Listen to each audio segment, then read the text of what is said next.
சார்டின் வறுவல் பார்க்கும்போதே ருசியாக இருக்கே அப்படின்னு தான் நினைக்கிறீங்க. வாங்க எப்படி செய்யலாம் பார்ப்போம்.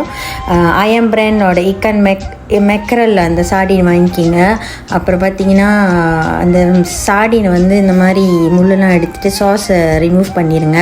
அப்புறம் கூடுதலாக வெங்காயம், பச்சை மிளகாய், பூண்டு, தக்காளி, ஒரு வரமிளகா, ஒரு ஸ்லைஸ் வந்து லெமன், அப்புறம் இஞ்சி பூண்டு பேஸ்ட்டு. இப்போ பாருங்கள், சட்டி நல்லா எண்ணெய் காஞ்சிருச்சு. கடுகு தாளிப்பு, கொஞ்சம் பெருங்காயம் சேர்த்துக்குங்க. பட்டை மிளகாய், அப்புறம் பூண்டு, பச்சை மிளகாய் எல்லாத்தையும் இந்த மாதிரி பொன்னிறமாக வறுத்த பிறகு நம்ம வெட்டி வச்ச வெங்காயத்தையும் இந்த மாதிரி ஆட் பண்ணிக்கிங்க. ஒரு தேவையான அளவு உப்பும் சேர்த்துக்கோங்க.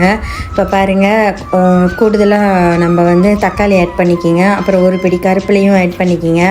அதுக்கப்புறம் மஞ்சள்தூள் வந்து 1/2 டீஸ்பூன், அதுக்கப்புறம் பட்டை மிளகாத்தூள் வந்து 1 டேபிள் ஸ்பூன் சேர்த்து தண்ணிலாம் விடக்கூடாது. அந்த எண்ணெயிலே அந்த மசாலாவை வந்து நீங்கள் வதக்கணும். அதுக்கப்புறம் இஞ்சி பூண்டு பேஸ்ட்டு ஒரு 1.5 கரண்டி ஆட் பண்ணிக்கோங்க. இப்போ பாருங்கள், அந்த மசாலா நல்லா வெந்து வந்துருச்சு. ஸோ இந்த ஸ்டேஜில் நம்ம சுத்தம் பண்ணி வச்சுருந்த அந்த சாடினை வந்து ஆட் பண்ணிவிட்டு நல்லா மிக்ஸ் பண்ணி விடுங்க. அதுக்கப்புறம் நம்ம ஒரு ஸ்லைஸ் லெமன் எடுத்து வச்சோம் இல்லையா, அதை பிழிஞ்சு விட்டுக்குங்க. கூடுதல் டேஸ்ட்டாக இருக்கும். அப்புறம் ஃபைனலாக கொத்தமல்லியும் ஆட் பண்ணிக்கோங்க. ஒரு யம்மியான சாடின் வறுவல் யாருக்கு தான் பிடிக்காது? அதேமாரி இந்த சட்டியில் அந்த சோறு கொஞ்சம் போட்டு பெரட்டி இந்த சாடினை வச்சு சாப்பிடும்போது ஆஹா, செம்ம டேஸ்ட்டாக இருக்குங்க. நீங்களும் வீட்டில் செஞ்சு ட்ரை பண்ணுங்கள். நன்றி, வணக்கம்.